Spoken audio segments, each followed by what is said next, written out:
is that you're going to learn how to read your taxes and appeals. And that's what Assessor Carmen Morella is all about. It's just Joe Crowd from Frankfurt.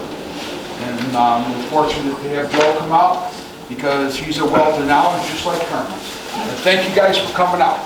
Hello folks, Steve, thanks for twisting my arm to do this at the last minute. No, I'm just kidding. Hi everybody, I'm Carmen Morella. I am your Homer Township Assessor. I want to say welcome, and the other thing I'd like to say is we do not do anything with the taxing of your property. We only do the assessed value of the property, that's it. So when I talk about that, a lot of people get confused. They're like, they come pounding on our door and say, you guys raised my taxes. No, that's not us. We are the people that actually assess the value of the property so we can put a nice equalizer to it and say to the state, here, this is what it is, and then they put the taxing multiplier on it, and that's where your bill comes from. But we'll go through it. We'll talk about it. We'll have some questions here and there. If anybody has questions as we go through some of the processes, feel free to raise your hand. We take a stand in Homer. I'm not sure what Frankfurt does. I would like to work with the residents. It's part of my job. That's why I was elected. Keep a fair and equitable value on your property. So we are doing soft appeals in our office. Everybody has been aware of how we process that, and this is what we're going to kind of go through today. We're going to kind of go through how we would handle your soft appeal if you were to come to us in our office to tell you how your taxes are evaluated with your assessed value of your property. And as we go through this process, you guys will kind of understand a little bit more about how we ask for information from you guys. Then we come and give you the information of what we see on our end, and then we can come in a happy medium.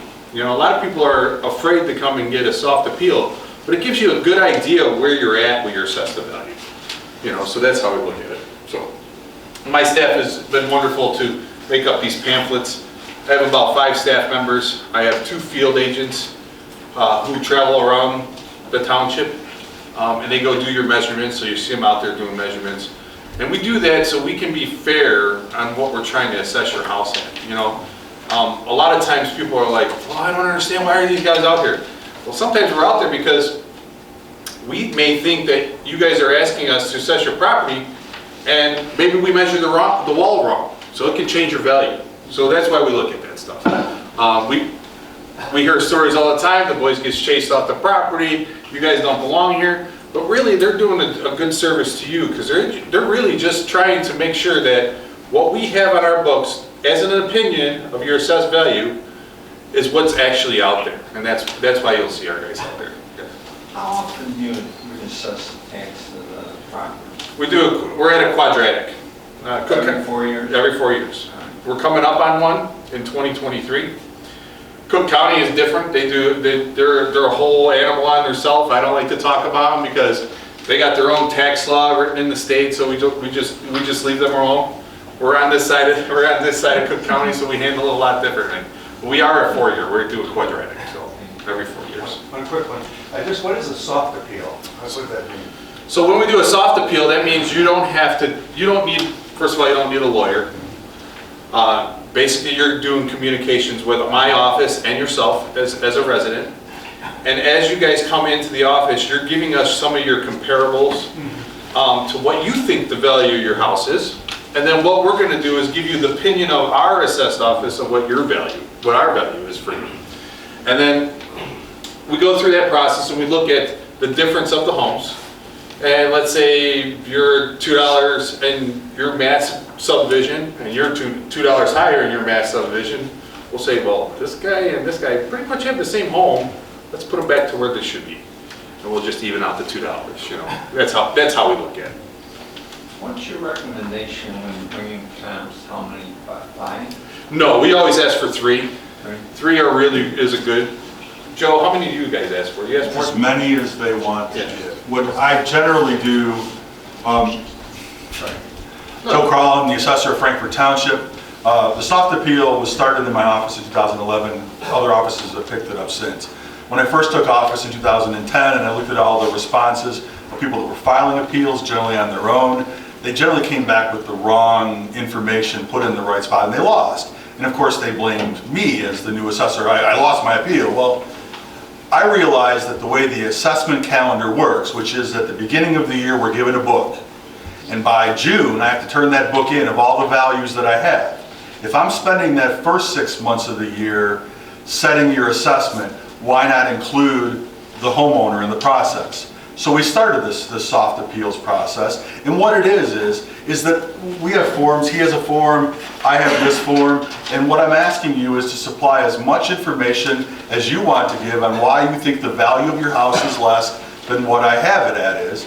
I will then, in my situation, I pull up the entire neighborhood, I look at the value of all the homes within that neighborhood, I look at all the sales within that neighborhood, I look to see where you are finding homes that are not along that level. You will find the lowest assessed homes you can.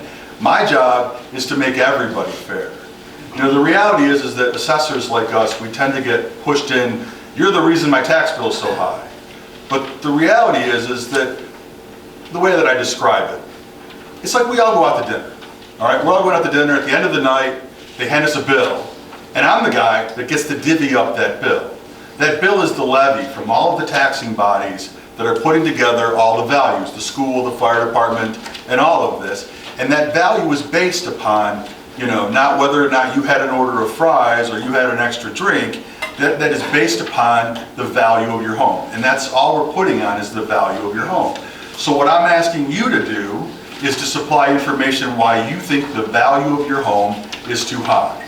If you're asking to lower taxes, that's another conversation, and we can continue that on after on what we can do to stop government from spending money.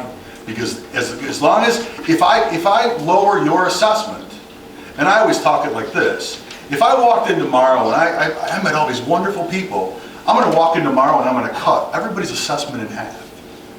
What's going to happen to your tax bill if I cut everybody's assessment in half? Take a guess? Double. If I cut everybody's assessment in half, what would happen to your tax bill? Yours. Cut it in half. Cut the value of everybody's house in half. What would happen is that your tax bill wouldn't change a dime. Every change that an assessor does to all homes doesn't affect it, because the way it's calculated, and it's simple, it's simplified, here is the assessed level, the value of all the commercial, the industrial, and the homes within an area. It's this level.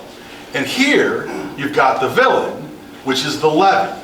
Now, when you get your tax bills, probably Monday or Tuesday, I want you to pay attention to what your tax bill says. Everybody hates it, but to me it's a great instrument to demonstrate what taxing bodies are doing. Because not only do they show you what they're charging this year, the line in the middle is showing you what they charged last year. And you can go down line item to look what they were charging you last year to what they're charging you this year. And if no other change was done to your assessment other than the factor being applied, then the reason why your tax bill is going up is because that taxing body has raised their levy. So now, getting back to if I cut everybody's assessment in half and the levy remains the same, the middle part is that evil number, which isn't evil, which is called the tax rate. All it is a number to make this number equal this number. So when you look at that number, and it's a long 0.0136 or so forth, that is nothing more than the total assessed value of the neighborhood multiplied by this number equals the levy, how much money your schools, your parks, your fire department is asking to operate. And truthfully, that is the sole cause of why tax bills go up. I mean, if your assessment was the reason, in 2007, 8, and 9, we had a housing crash. And if you look at your assessment during that time, what happened was everybody's value was continually going down. Did anybody's tax bill go down in that time? No, nobody's did. Why? Because the tax rates kept jumping. And if you look this year, because most assessments went up this last year, the tax rate went down. So it's the balancing of those two levels that cause that difference. And our job as assessor is to arbitrate fairness. We want to make sure that you're in a three-step branch and you're in a three-step branch and you're both get built at the same time, have the same square footage. Guess what? You should have the tax bill. But where you went out to dinner and you hand me the bill is all of our choices by who we put on school boards and fire protection boards and county boards and all of these elections. They're the ones that set the levy, how much money is required to operate. And we have to be more vigilant, especially when you vote to school board. When you look at the voting returns on who we vote and put into school board positions, let's say that your average turnout in an April election, which is normally the time you would vote for these people, is 30%. The amount of people that actually vote for school board members is like 30% of that 30%. That's 70% of your tax bill. And unless you're paying attention to who you put on these positions, what they're taking. I mean, in Mokina, we just, listen, they were excited because they get to raise 5% next year, because the way the taxes work, all the taxing bodies have a limiter called PTEL that limits how much they can raise. And that's based upon the consumer price index, or 5%, which is ever less.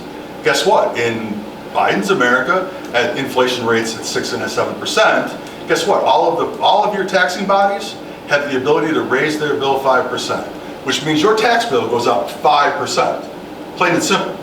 And unless the person that is sitting on that board decides, you know what, maybe we don't need 5%, maybe we're going to budget for need, not budget for how much money we can take, then guess what? Your tax bills go up. I'm sorry, thank you, sorry. No, thanks, Joe. But it's true.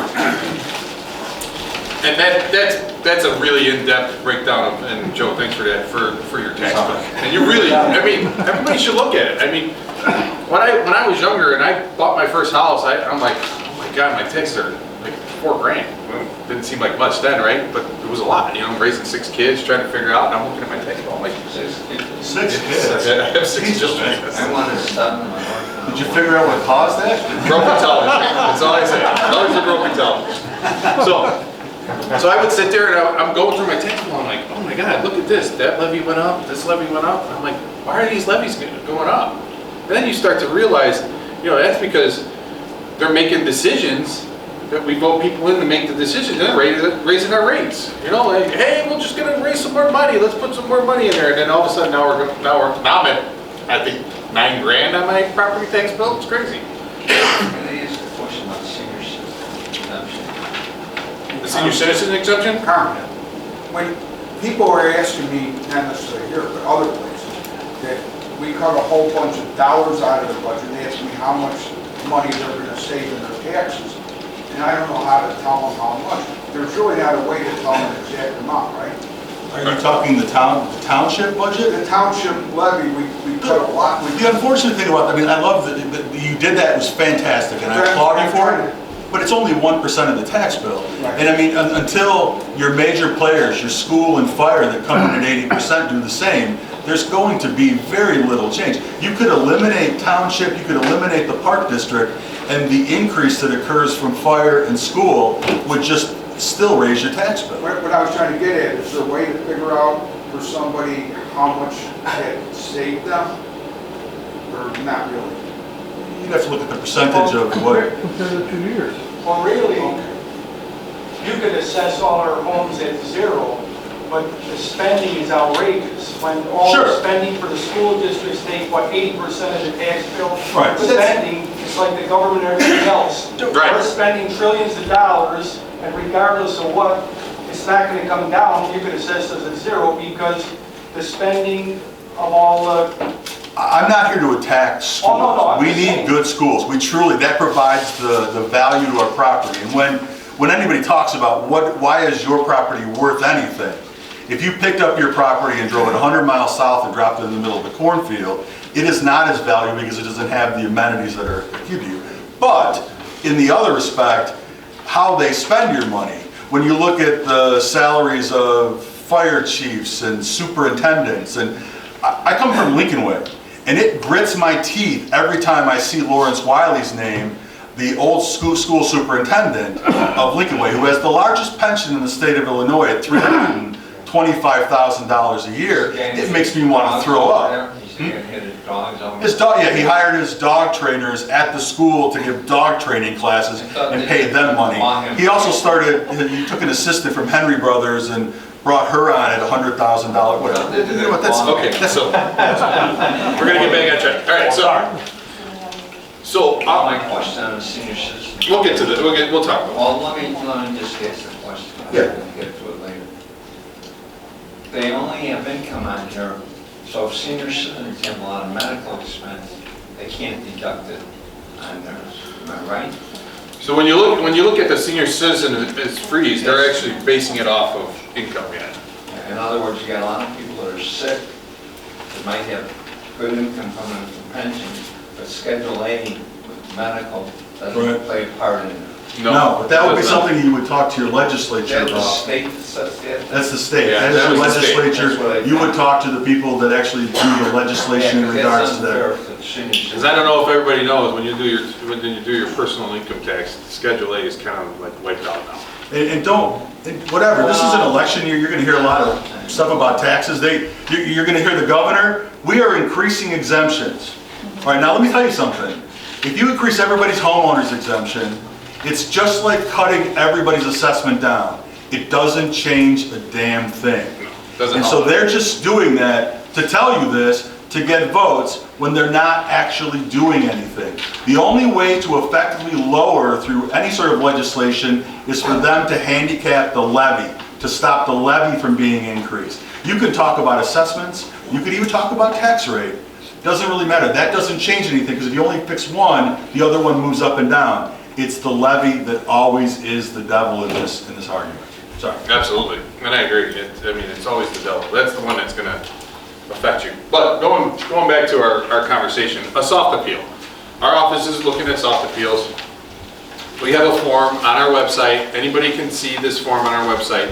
And what we would ask is it be filled out thoroughly, as much information as possible. We like to see 3 columns with the subject, which is your own home, being the first column. This information's out there. The website gives all kinds of information. You know, you can find it on Zillow and there's a couple of them, Reddit. Redfin. Yeah, Redfin, they're all out there. I'm a realtor, you can call me or text me. Yeah, Or you can look at sales, see what sales data is. yeah, Sales will be hard to help you in this type of market. Your best bet is assessment equity. Right now, sales are through the roof. So you find, the way that our assessment field works is on a 3-year average. So we're actually behind the curve. So most likely, your assessment is going to be lower than what you could sell your house for.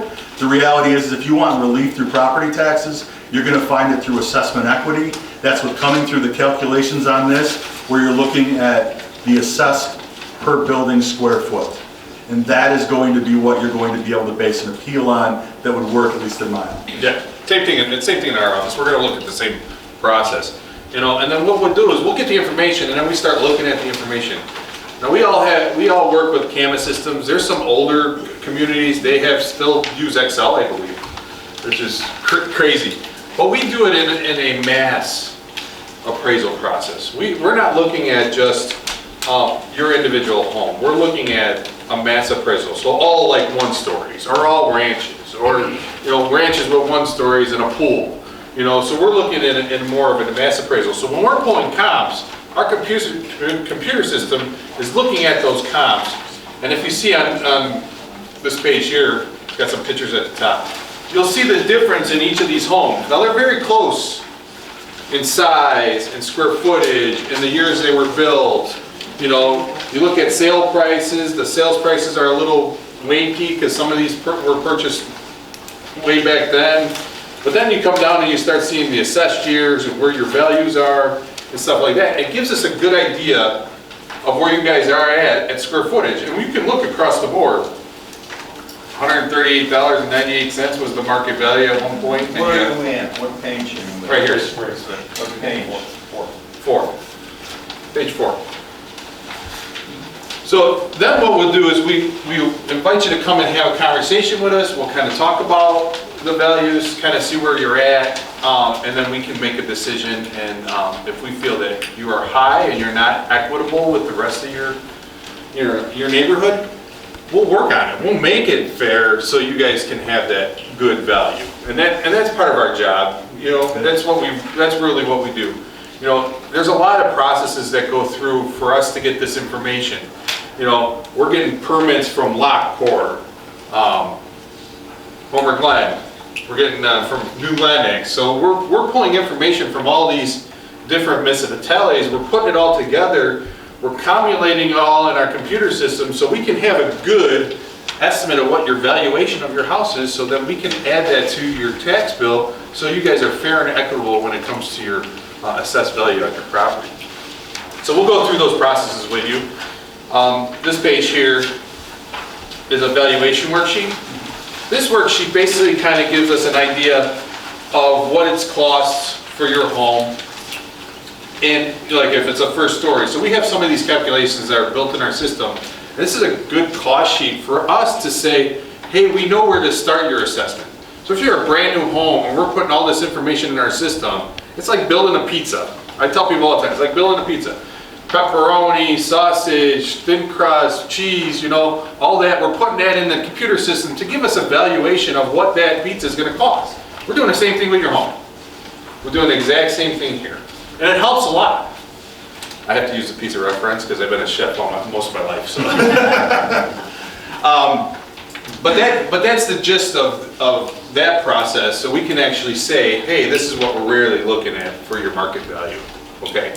And that's how that really works. It's basically we're just receipting your home, you know, on a different level because we're getting information from outside sources. You know, Marshall and Swift is one of the biggest ones. They do a lot of commercial. So we're looking at that stuff from other sources to get these informations that we're looking for you guys, okay? The other thing I wanted to talk about is your tax bill. This is that lovely page right here. Joe can probably point out more stuff on this than I can. I don't really drill down into the deep because I went to college and I have a master in tax. So I really look at the 1040 more than I look at anything else. So, you know, this information I understand. I don't really drill down deep into it. But when you're looking at your tax bill, these are your rates on this side, okay? On the other side here is your valuation of the home. So this is really the information you want to look at when you're looking at the valuation of what we're assessing your home for. This side is who you want to talk to about the levies. Supervisor Village, perfect example. Township's in here. That's the guy you want to talk to about your township taxes. Now we know it's 1%, but that's still the guy you want to talk to. You see the school districts in there. You know, how many different school districts are there? When you live in Lockport and you're in township, you have a park district you got to worry about also. So that's in there too. So you know that's where all that stuff comes. Who calculates the fair cash value of the Cash value, that's us. That's us. We're the ones that put the value on your property. Yeah. You know what happens? Every time you buy insurance on your house, they got replacement value, Yes, which is bullshit. it is. Because what it is, you can hire non-union people as well as union people. It burns down, the foundation's still there. I had travelers quote me $620. I went to another guy, an independent guy, he got it to $420. Well, it's all an opinion of value, and the real problem in any of this, and we've noticed it a lot during when everyone was foreclosing, is people would bring in, when they would go to refinance, they'd bring in a refinance appraisal. Now, it's understandable when you bring in a refinance appraisal, that's not something for you. That was something that the bank put out to put a value on their home. Now, the bank is in a position in a downward market that we were, they would not prefer that value to be higher than what it was, because if you stop paying on that day, they lose money. It is more important for them to put in, and they would prefer that appraisal to be much below what the actual value of your house is. We unfortunately are based upon state standards of what actual sales are that go through. The state does what's called a sales ratio study that sets the value of your township, and we apportion out that value.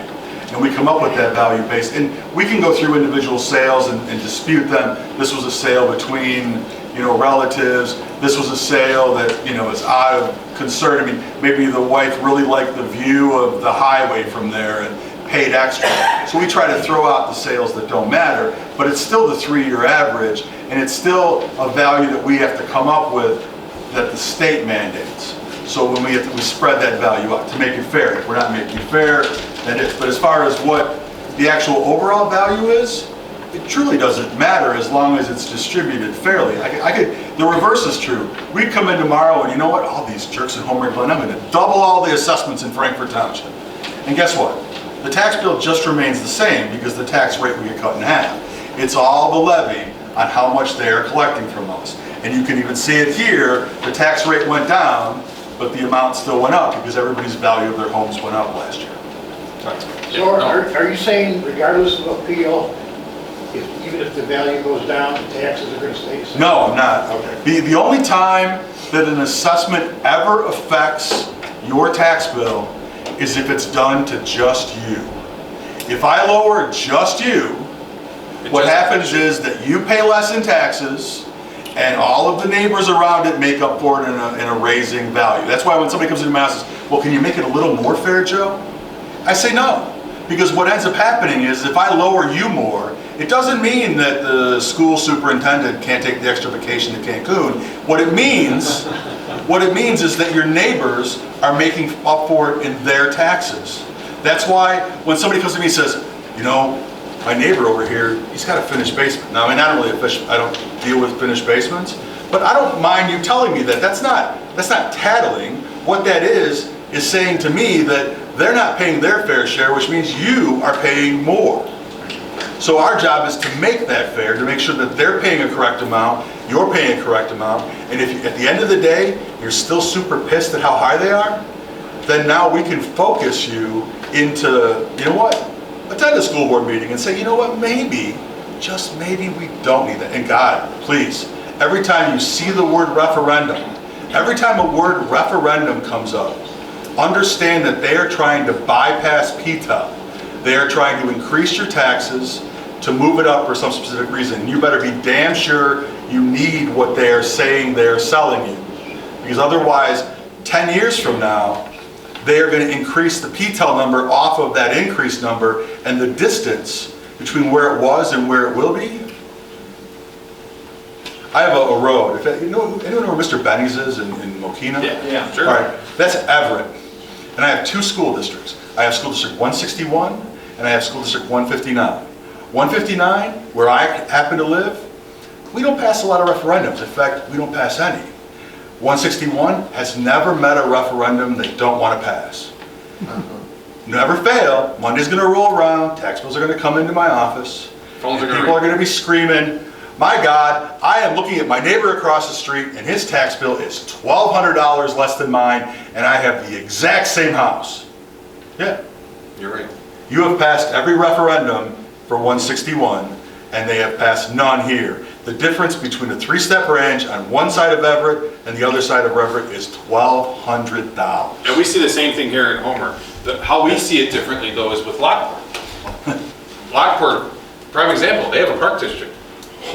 Most of Homer Glen does not have a park district. So their tax bills are a little less because we're not seeing that levy that's in the tax bill.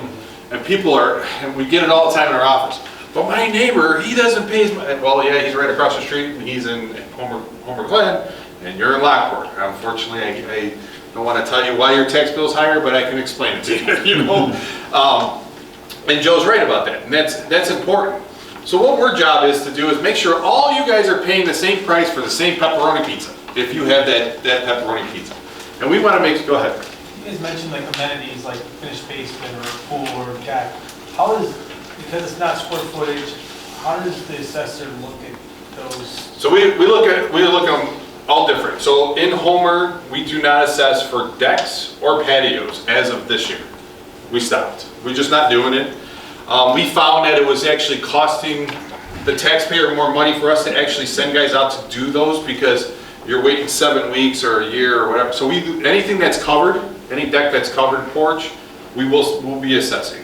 But when we were just talking about a deck or patio, we just do not assess it here in Homer. If you ever want to have a deck put in, you need to get a building permit from the village, Yes. even if you do it yourself. Yes.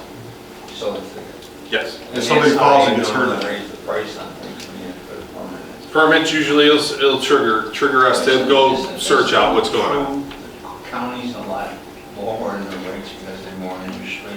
Industry upends and drive rates. I'm not sure how Cook County is. They're a unique breed. If you ever read the property tax code with Cook County, they talk about so anything 3 million and above, I think, is assessed differently and done differently.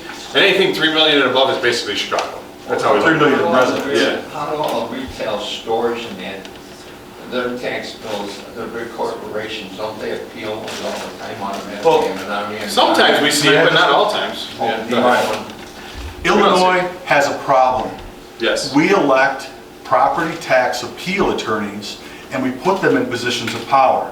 Who knows the name Michael Madigan? How about John Cullerton? School with Michael. Do you know who John Cullerton was? Okay, they were the leaders of the House and Senate. They were both politicians for a long time, but do you know how they made their money? Real estate. They both ran appeal firms for property tax appeals. So now, me as the assessor in Frankfurt, we had Mariano's, the grocery store, come in. They bought the land for $2 million. They put up the building, and I put a value on it somewhere around, I don't know, 3, a little less than 3. And they hired Madigan and Gatzenberger, who came into my office and said, we think the value of this property that they bought is only $800, and you've got it at $2 million. And I'm like, well, wait a minute, they just paid $2 million for it. Well, no, we have a sale. Really? Where at? Down LaGrange, 73 miles or whatever, a farm field sold for $800,000. Now, the corner of Route 30 and LaGrange versus the farm field so far south in southern Illinois doesn't, to me, make a legitimate play. And to be honest with you, I don't need Mariano's losing all that value, because that makes my residents all have to pay higher property taxes. So I'm going to fight you on that. Well, you understand, Joe, that we're going to go down, and you're going to win at the Board of Review here in Joliet. You're going to win that appeal. But then guess what?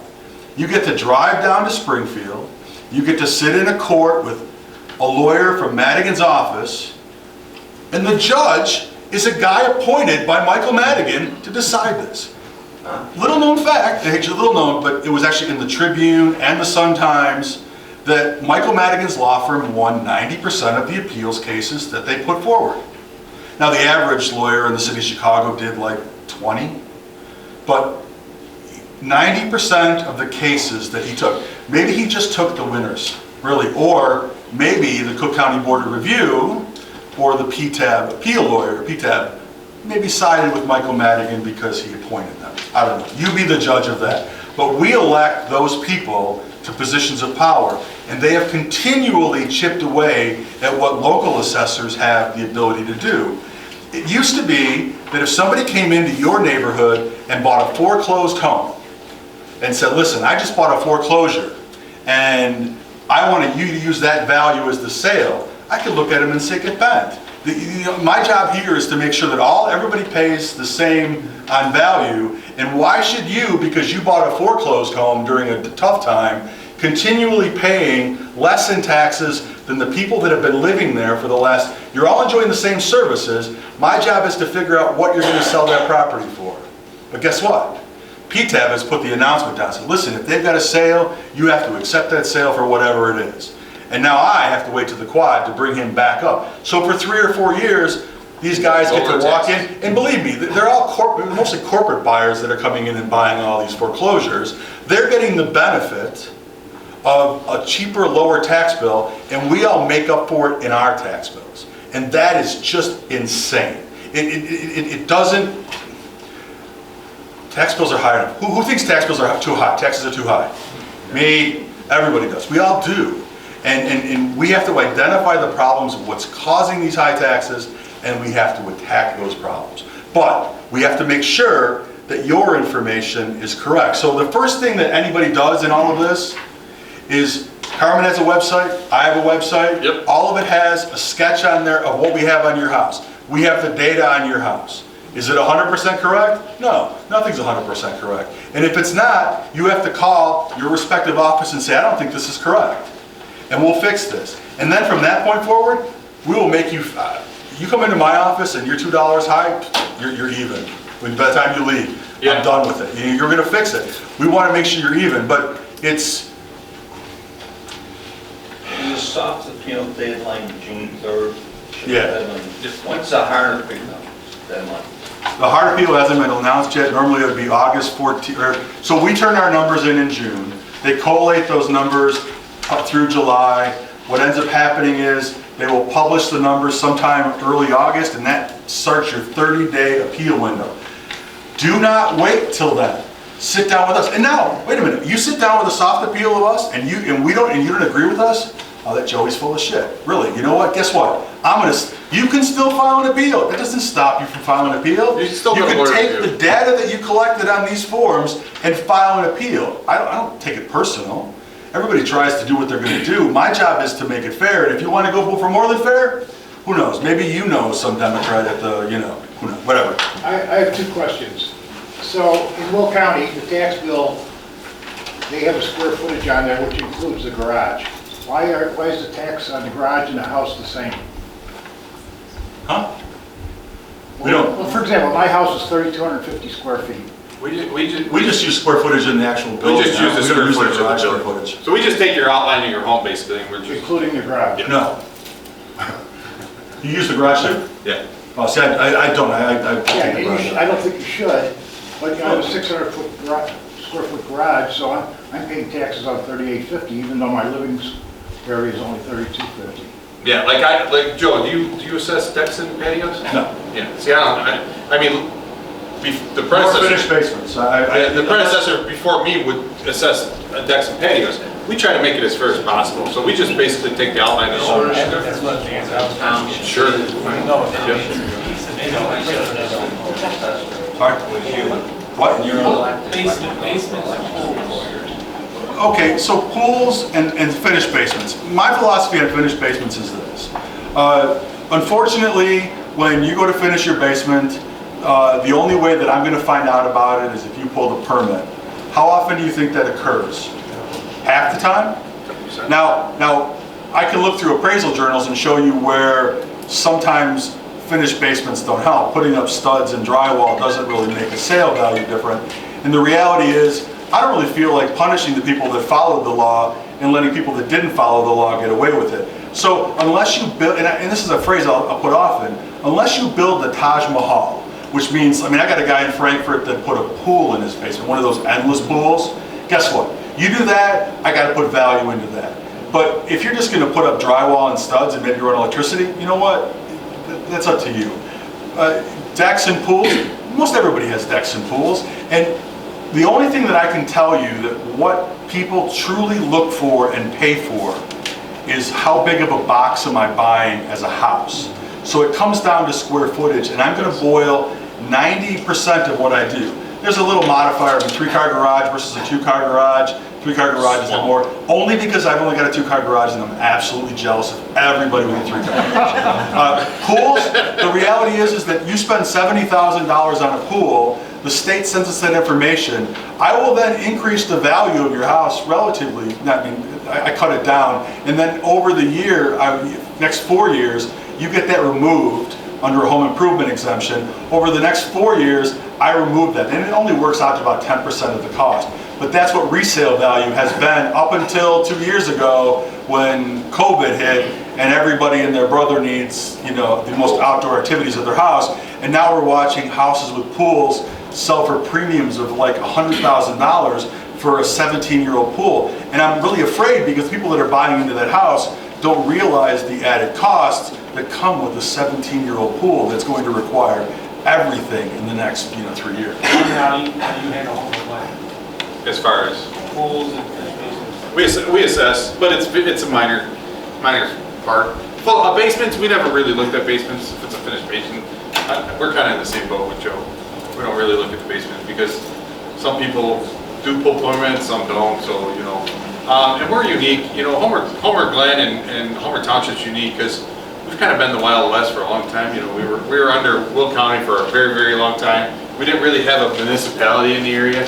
So we're kind of a unique bred, hybrid, I always call this a hybrid community. And why is that? Because and you can see it when you drive down the road. You got this beautiful landscape, we got these, we have probably the most forestry than any other municipality in our surrounding areas. And that's because that's what we wanted, So yeah, so it makes us a little more unique. So, when somebody built a basement, refinished basement in, 90s and Will County was still involved, and now we're in the 2000s and Homer Glen's now involved, it's a totally different story, So that's why we look at it that way. So one more question. So you said that if I got my taxes lowered, Mm-hmm. it would be made up by the neighbors. No, if you got your taxes lowered, yes, what happens is the tax rate is calculated. So let's say I lower your assessment. You've got the assessment being lowered here causes the tax rate to increase. Not a huge amount. Let's say that you got your taxes lowered, you know, $2,000. That would only be, if there are only 2,000 houses, only $1 to each house. So then just opposite, if more houses were built in Homer Glen and No. Frankfurt and more commercial was built, all these entities would be paying more taxes and it would be spread out more. That is the correct philosophy. That is the way the laws are written. That is not the way our government institutions implement them. The problem is this, is the way the philosophy is that you build a school system, you build a new subdivision, guess what? That's going to require more teachers and that's going to require this. The school at that point is supposed to say, yes, I need to take that in as an added revenue, not folded into the levy we have. So we're going to add that, they have that option. So the problem is now, every time they build a Kohl's, which doesn't require any new teachers, doesn't require any of this, they take that as found money. That is now increased into what their levy is, not folded into the levy to help satisfy all of the concerns of what we have. Okay, so how would that be affected by a 55 and older community that sends no children to school but still pays the same amount of taxes? Wouldn't that bring the school levy down? No, whether or not you I send... would say wouldn't need more teachers. That's what I'm Right, saying. but the only thing would happen would be is you're betting on the people that you've elected to school board when it comes time. Okay, understand the calendar is we set assessments in January, it goes till June, the numbers come through, appeals take place in August and September, and then in November and December, all of our taxing bodies get together and they set their levies. Now, and they make decisions like, should I take this as value added or should I fold it in to help out the residents' tax base? For the most part, this is happening in November and December, and what are we all thinking about in November and December? Thanksgiving, Christmas. The farthest point away from when the tax bills are, they're making decisions on how they're going to spend and how much they're going to increase. And what that does is we're not paying attention. It's far enough away. I mean, this is April. Right now, you have a unique opportunity. Normally, the local elections have already taken place, and they put the tax bills issued almost 3 weeks after normal April elections take place. Why? Because you can't do crap about it for a year. Yep. Now, guess what? Those elections have been pushed off till June. And now you can look at your tax bill and say, you know what, I'm going to vote for this guy, or I'm not going to vote for this guy, or I'm going to look to candidates that are going to sit on these boards that are going to put their foot down and say, we paid enough. I mean, your question about whether or not you in a senior community, are they going to, if history is an example, they're going to take that money as added construction, adding to their levy, meaning that next year they're going to do P-TEL off of that increased amount versus folding it into the levy and helping the residents collect. That would be a decision of the school board or the fire protection board if they put that development in. Because how often do we see government take our money and actually give it back? That's kind of the point, you know, I mean, that's not something. Last year, we were allowed like 5 payments to spread it out Not because anymore. of COVID No. last year. Yes, we were. They No, were. yeah, yeah, They but- were. They will not allow you to do No. it this year. Why not? It was a COVID relief thing. Well, COVID's still there, I know people still getting COVID. sure, but the problem is the way that it's collected. These are taxes. Yeah, but I don't get paid 2 times a year. Why should you get paid 2 times a year? I get paid 5 times a year. Spread it out. I get paid once a month. That's personally. That's how I have to work things. But the reality is that they cut it down into 2, and that's Who makes historical. that decision? Who votes on that decision? County board, right? Yeah, well, I tell you what, I'm listening to this thing. Yeah, we'll talk, now, we'll have Steve change I don't that. believe in taxing the hell out of it. Here's our county board rep, you know. So, every time the county board goes for a rate increase or a tax increase, whatever you want to call it, most of the Republicans in the last 3 years, all of them did, voted no. But guess who controls the board? The other side. So they vote for the maps. And you got that with your school boards. Like this project that Mr. LaHave's talking about, the township 55 and older housing development we're working on. Oh, and bigger. We'll give $407,000 extra to 33C grade school. And if they want, if you have good board members, that's why you need to vote for the right people from now on those school boards. If you have the right people, they won't take that as a windfall and just jack things up to the maximum anyway. So it's up to us to vote for the right people. And so far, we've always voted the wrong people in at the school boards. Are we answering anybody's question here tonight? Does anybody have any questions we're not answering or talking about or things you want to learn about? How do you find comparables? They must have voted. Well, there's many ways you can. The first thing that I would do would be to drive around your neighborhood, finding houses that are similar to yours. I would go home and research what they are assessed at now, and then make that determination. So you guys don't have that on the website? I'm from Cook County, and we actually have like a tool where you put in your address, and then it gives you like, let's say 5 miles comparable properties. Yes. And you go one by one and see, you know, you can look at pictures, you can look at how much they pay per square footage, and that's how you find it. Yes. It doesn't work anyways, because I find houses that are $50 less per square foot than mine, they still won't lower them, but at least. We could go in, I could go into great detail on what the problems are with the Cook County assessment system. We're not gonna go that And far. that doesn't, I it's still just, appeal, but it doesn't matter because they Yeah. never. We have a question back here. How do you do comps? I built a house in an 80-year-old neighborhood. My house is 10 years old now. So how do I find comps in that neighborhood? You want something that's similar to your home. And I know home, I always say we're a hybrid. Homer has probably some of the most unique homes in the area, because not a lot of, there's subdivisions off to the Lamont side of Homer that if you drive down the block, every single home is unique in every single way. So it's kind of hard to find a comp with that, but we can help you work through it, because we can give some other valuations on how we feel that valuation of that house is. You know? Should it drag my valuation down because I'm in an older neighborhood? Is that taken into account? Usually not, no. well, I mean, I think that you have, I mean, you're saying your house is 10 years old and a house with a lot of older ones. You'd be an outlier. You'd be paying more in a price per assessment, but their price per square foot on assessment equity might bring you down a little bit. But your house will be worth more. I mean, if you were going out to buy a house and you got a house that's 10 years old and one that's 80 years old, which one are you going to pay more for? And so you have to, I mean, but there are new roofs and all those things. Are your comps based, or are the ones that you're looking at on sales? So our comps are based off of a couple of factors. We do bring in sales. We do look at sales comps. So those come in, sales ratios is how we look at it. But we also, we're looking at a mass appraisal. So we're looking at the entire picture of that neighborhood to see each valuation of those homes as they go through. Because we want to keep everybody equal, and that's kind of where we're at with those. But how do I do that when I'm trying to, bring my house and 2 other houses, for your show here?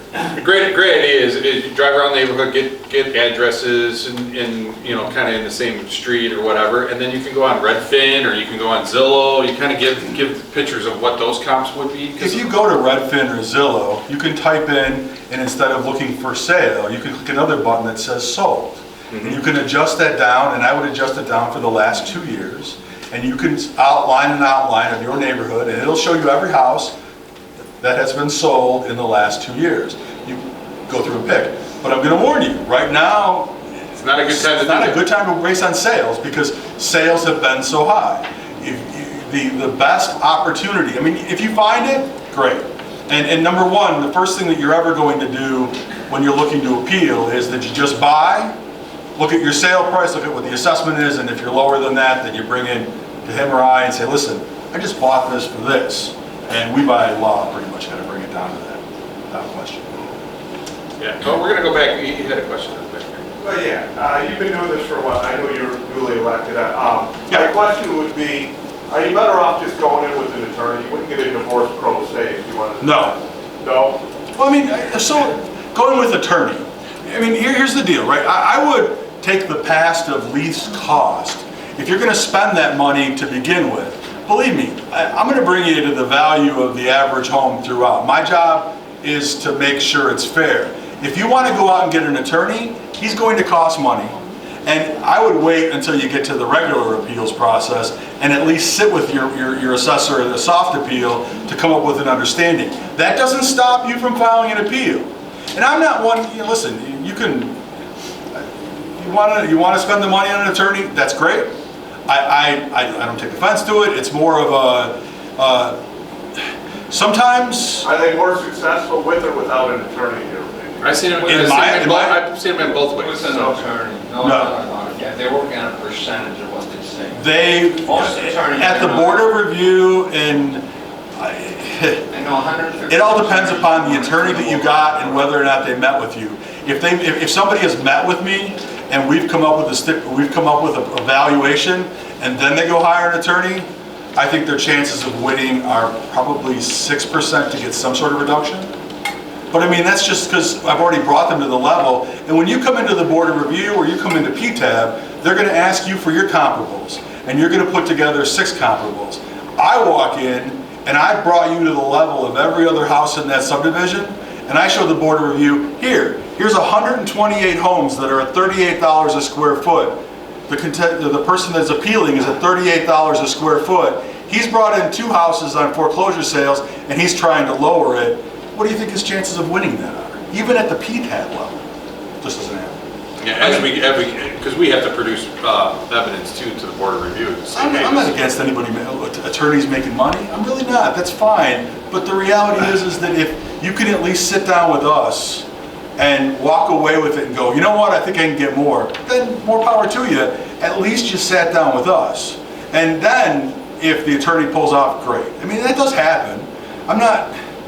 The board of review is a political animal, and PTAB is definitely a political animal, but here's the situation. I mean, you go in Cook County and you're going to Madden Gatzenberger and you're like, I want to use them. And then you look, they saved, on this business, they saved $6,000 and they had their assessment lowered for 3 years till the next triennial. And guess what? 3 years later, they're raised again. And they hire Radigan again. And it's another, and it's a victimless crime other than the fact that everybody there is the victim that isn't getting that break. And all they are doing is lining their pockets. Yes? Yes, sir. So during this inflationary time with home sales at record highs, what is your advice going forward in the next year or 2 years as everybody's going to be seeing their property taxes increase? Do you go in for a soft appeal? You should. I was elected in 2010. Since 2010, I've met with, I think it's 2,400 residents at this point that have come into my office and I've had a one-on-one discussion with. You could always make an appointment with me. I will always meet with you. We will always have a discussion. I'm terrified about speaking in front of people. Yeah, but like, do you wait a year or do you wait? How many times can you appeal? You do it every year, or you do it once every 4 years? Well, I mean, it all depends. I mean, if I put you at the value of, the average, you coming in is not going to change anything. And I've got people that come see me every year, and every year I look at them and say, listen, you're at $32 a square foot, everybody's at $32 a square foot. Your whole neighborhood's like that. Can you make it a little more fair, Joe? No, I can't, because fair is fair. What it is the average for everybody. And I mean, I would advise everybody at least once every 4 years to look at it, and at least once every 4 years to come in and see me. I mean, I'm here. We work for you. That's our job. Our job is to explain the assessment issue. When I first took office, I got into a big problem with Lawrence Wiley because I was explaining to people how property taxes work, and he didn't really want that to happen. I could see why now, but the trouble is our job is to explain this to you. You need to understand how property taxes work, and from there you can direct vitriol and anger at the people that are causing the problem. So, yeah. Unfortunately, we do get a lot of that. Oh, Yeah. I think you may have answered my question, but I just wanted to know what you mentioned. There are areas where each house is individually sort of different. And in some areas you have architects that come in and they've done things and the owners decide they want to do this and this and this. And the impression I got was basically it's based on square footage then. So the owner decided he wanted a big art studio and he puts in his house, and it's not really a bedroom, it doesn't have closets and that sort of thing. And so I assume you use square footage or something like that? Is it heated? Is it above ground? It's above ground, it's heated, Yeah. stuff like that, yeah. Garage, stuff like that. Anybody else? I just have a quick question. Like, so I look online all the time for homes, and first thing I look at is the tax bill. And so like, these are beautiful homes, but they have street lights, sidewalks, all those amenities. I live in an area where we don't have those street lights, and the sidewalks are on wells, and our taxes are so much higher than ours. So like, does that get accounted for, that they have all those amenities, and like, we live where we're at? We're basically assessing. for What is the value of the homes you're looking at selling for versus the value of your home? Say relatively equal. Equal. So then most likely, if you look at your assessment and your assessment is in line with those in those homes, unless those homes are in a different taxing district, where you could have a taxing district that is charging more for you in your area than they are in theirs. School districts are a big thing. Fire districts are another. And we're unique too. We got 2 school districts. We got 33C and 92. You know, we all feed into Lockport. So a lot of our bills, we see Lockport in there. But another thing is, I always said is, you know, there's the Park District in Lockport. And I don't know if anybody realizes, but that Park District, they bring in a lot of money. You know, so. Huge amounts. I mean, park districts are, you know, I mean, that adds another 8%. So now you're at 88%. And people come in and they go, cut taxes. We got to cut things like what? The forest preserve? Oh no, I sort of like the forest. But if you cut the forest preserve, it's just a small amount. I mean, you have to talk about schools. You got to talk about fire. You got to talk about when they showed you that lovely tax bill. You know, there's a line on there for what they're spending on pensions. I mean, these are things that, you know, we in the state of Illinois, and you're in taxation, if ever you want to blow 3 hours in what I found the most interesting thing in the world is the University of Chicago did a symposium on the Illinois pension system. And they're the 3rd greatest, you know, math college or math university. And they brought in Cal Berkeley and Stanford, #1 and #2. And they did 8 hours of video on the Illinois pension system and how screwed we are. And I mean, how absolutely we are, you know, the math doesn't add up. And if you watch that, you just sit there and go, how can anybody, and the great thing It's not sustainable. it's not sustainable, it just can't work. You know, And that's where we need to start putting people in positions of power that speak truth about what this is. Listen, you know, you can, you know, I mean, I don't know. I'm old enough, I used to watch The Simpsons, and there was a great episode where Homer wanted everything, and the garbage man would come in and take your garbage out of your bag and all of this, and then the tax bills came. If you want everything, it's going to cost an arm and a leg. Yeah. My question is, like, with the warehouses popping up all over the place, obviously Homer Glen has none. I had 5 of them built right behind my house. Does that lower or raise your assessment value, or can you? What should it do, and what is it going to do, is the decision that your school board has on whether to take that as added construction, which means that, so like let's say that you've got the levy, so you're here at the levy, and you can fold that into the levy to help satisfy the levy, which will keep the tax rate the same, and increasing the value, you know, so this, or you can add it on, which means that next year when they file for PTEL, they can file at this higher level and increase it by that level going on. The philosophy was that if you build a warehouse, you don't need teachers, and that should go to satisfy the taxpayers. Commercial and industrial is supposed to satisfy the bill so that we're not getting hit with it. The trouble is that the state government in Illinois, one, isn't requiring, I mean, I'm not sure, are you guys considered an affluent community? The big problem in Frankfort and Mokina was, so what they did was, What word did you use? What word did you use? affluent. Or affluent at Homer Glen? Well, so you're affluent by the Illinois standards. We used to have a situation where the state of Illinois helped fund our education system. But what they kept doing was they kept lowering what they call an affluent suburb, which means that the state no longer has to pay any money into the school system, which means it's directly 100% responsible through property taxes. And that's the problem, is the state wanted to get out of this, and they said, listen, we can't, we're blowing enough money on, you know, other things. I can tell you what they do. And don't get me wrong, if I ever give you the opinion that I think that the people downstate are doing what they're supposed to be doing, it's a lie. They don't. I don't think they know what they're doing. I think that they are, you know, I mean, as a Republican, I can't say that there are Republicans that have been downstate that do the exact, this is just an obvious money grab, and it's our money, and it's killing us, and it's hurting us, and it's making people move. Well, I wanted to say to this gentleman, is I've lived there 22 years. For 22 years, people in Homer Glen, a lot of them wanted, with kids, wanted to build a separate school. We put referendums up, and we seniors voted down. Now we got Lockport with 4,000 kids, but the taxes still go up. They just might add buildings, so we're not saving any money. Listen, I've been here for 40 years, I understand that. You've been here for 40 years? Oh, yeah. I moved in Homer Glen in 1982. I lived on Sage Court in Bellevue. And I grew up from there. I married my high school sweetheart from Lockport. I live in the city of Chicago when I was a kid. Water was Had how many kids? 6. Water was free in the 50s. Should have had a TV. Or a second TV. You're 47 years old? 47. He's 47 years old with 6 kids, already has grandchildren. I'm 53 and I've got an 8-year-old, so he's doing much better than me. In this pamphlet, I put a couple of other documents in there, just kind of some references. Also towards the back, there's some senior free stuff.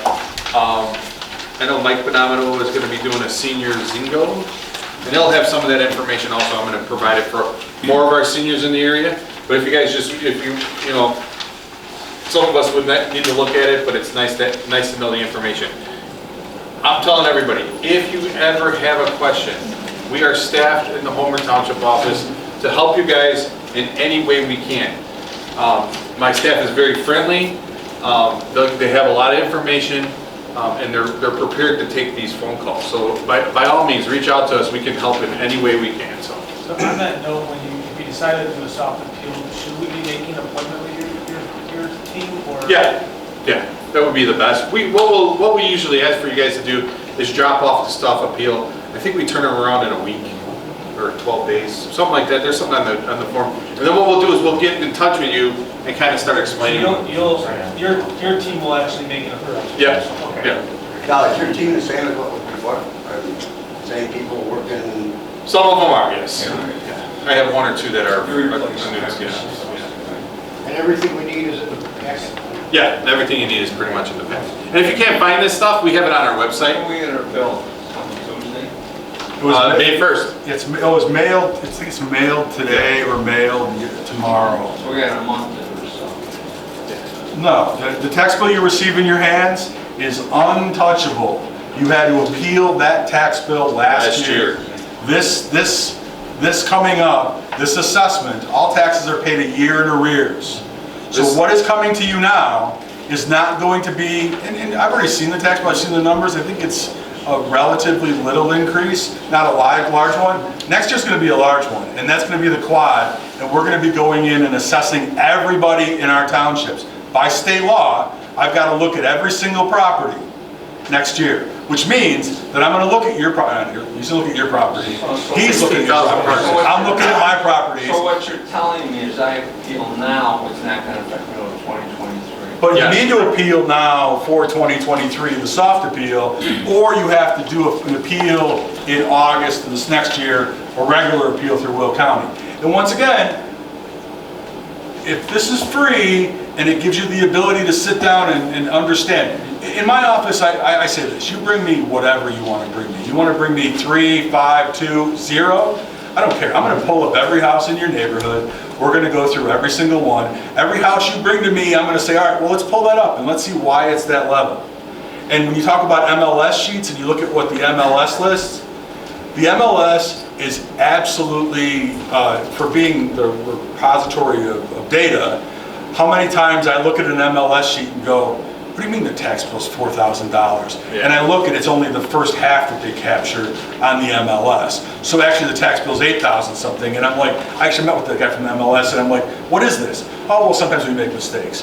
That's what your job is, to make the data on MLS correct. But So if we do a soft appeal now, and then next year during the quadrennial, you're going to look at it again and adjust everybody's? no, well, we are setting values. Yeah, We're setting values 2022 for 2023 tax bill. Yeah. Okay. Okay. Well, Right it's now. free for Dan Homer Township. Yeah. 'Cause The entire state of Illinois. yeah. The state of Illinois. Yeah, we're all. Next year we are all. So next year's soft appeal would be either this year or next year would be good years to do it. Yeah. So you can't appeal this year. You can. You can appeal any year. The soft appeal, we run the soft appeals every year. Every year you want to come in and talk to us, we will talk to you to figure out what it is. I have an attorney in the field when you're for me, so they can't make any money down there in Will County. Can't. It's down enough. Right. I know all kinds of attorneys in Will County, they won't come to Will County. Right. I'm a certified public accountant. I appealed myself, I appealed with the guy downstate. Then SOP said, no, you can go. I spent a lot of time downstate. Oh? Dealing with you guys is similar to the IRS. I deal with the IRS is there to help you. You guys are here to collect money, the IRS is there to help you. Nope. I'm here to put a value on your house. I have nothing to do with collection of money. No, we are not. Treasurer's office does that. We do not collect any money. But you guys, you set the tax rate. I said, oh, I said the value on your house. The value on the That's the only thing I do. Okay, I'm not picking on it. Tax rate is the clerk. Yeah, the tax rate is the question. They call me a tax assessor. No, I'm a property assessor. Any other questions? Anybody else? I mean, we can talk. Even though you're not my constituents, you want to talk? Give me a call. You know. But this is the man that you want to talk to about your. And once again, if you disagree with us at the end of the day, you're not done. You can still file. You can file an appeal. You can go with that appeal, and even if the Board of Review did the issue, you now can go on to PTAB. And you can lose at PTAB, and you can still file a civil. You know, I mean, you can go on forever if you really want to do it, but the reality is that somewhere along the line, somebody's going to be like, this is what even is. Where's PTAB at now? Are they 3 years behind, 2 years behind? It takes a long time. Yeah, PTAB is an interesting, COVID really seemed to shut them down, and the rules sort of changed for a while there. I had to drive all the way to Springfield, which made most of the lawyers around here that were picking up people's cases want to be like, I'm not driving to Springfield for $400 or whatever. And they wouldn't go, and that was, I think, their reasonings for doing it. But the Madigan's lawyers, they've already got a law office down there, so it doesn't really, or Cullerton, you know, the head of the Senate. I mean, his brother is one of the law, they've got offices in Springfield. It doesn't cost them a dime to continue to file these. So my advice to you is if you're really going to hire a lawyer, go hire those guys. But they charge an arm and a leg. And if you want to spend $1,500 for an appeal that's going to save you $200 for the next 6 years, the math doesn't really work out. So. I have a stupid, silly question. Nope. Back to the school thing. We can all probably, I've got 2 little kids at home. They're not in school yet. Lockport, Homer Glen probably needs a high school. If they decide to build a high school, I think it's a sure thing our taxes are gonna skyrocket. For sure. If you want, we had to, and they put it past a referendum to build 2 more. We've got one that they're not using. It's 7 years old. It cost $500 million that we're still paying on. So wise words is to pay attention to what they're doing. Yeah, make sure that you're spending what you need and look at what's going on. I mean, the interesting thing is that where Lincoln Way North that was shut down, when you look at the actual referendum that passed, the only place that referendum passed was in the area of Lincoln Way North. Everywhere else in New Lenox and Homer, New Lenox and Frankfurt and Mokina all didn't pass it. It was pretty even, but they all voted against it. The only place it passed was Tinley Park, and that was the school they closed on them, which was so not, I mean, listen, they built the schools and they did it, and when it finally came to fruition, I didn't want them to close it because we already spent the money. And everybody thought that it was going to be this great thing. We're going to close this school and it's going to save us all this money. It's like you bought a house and then you didn't use it. Doesn't mean you still got a mortgage. You still got to pay this money, and now we're paying all this money for a closed school. And that's insane. That's like, you're not giving opportunities to the students that have it. You now have overcrowded schools because of your bad decisions. And we needed a high school. I would have absolutely campaigned for one high school. But our superintendent wanted to double his salary, go from 2 schools to 4 schools, and double his salary because he's got 4 schools now. And guess what? Now, we have 1 school closed and 1 school open. And a lot of people pissed off. Let's talk about us. Yeah, sorry. All right, well, thanks everybody for coming. Like I said, our office is open in the morning. We are open Monday through Friday. There is a misconception that we're not in the office on Friday. That is not true. We're there Monday through Friday. Can you just take a number or something? Would you rather call and make? Usually it's best to call, or you can call. Make an appointment, because I mean, Oh, yeah, it always- assessors have to, we'll be down at county, or I'll be somewhere else, or I'll be out investigating this, it's like, and I'm in the office today? Does anybody have any questions that we haven't answered, want to talk about, want to scream at us, want to say this is awful, and, No, great job, guys. Thank you. Thanks. We're sorry because we screwed up. At all of our meetings in Homer Township, we say pledge of allegiance and prayer, and we didn't do I that. talked too fast, I guess. We're we sorry. can do it afterwards. I got no problem, I love the Pledge of Allegiance, I say the Pledge of Allegiance every day. Well, we do it at every single meeting, no matter what. Pledge allegiance To the flag of the United States of America, and to the republic for which it stands, one nation, under God, indivisible, with liberty and justice for all. Steve, you want to say it first? We got anybody as a minister or priest or somebody like that, like a deacon guy or something? No? All right. Name of the Father, the Son, and Holy Spirit. I'm a Catholic, so I kind of talk like a Catholic. God, please bless everybody in the room and help us win our tax assessment battles that we need to, and help the people that are elected to understand not to raise our taxes every single time. We ask this in your name, amen.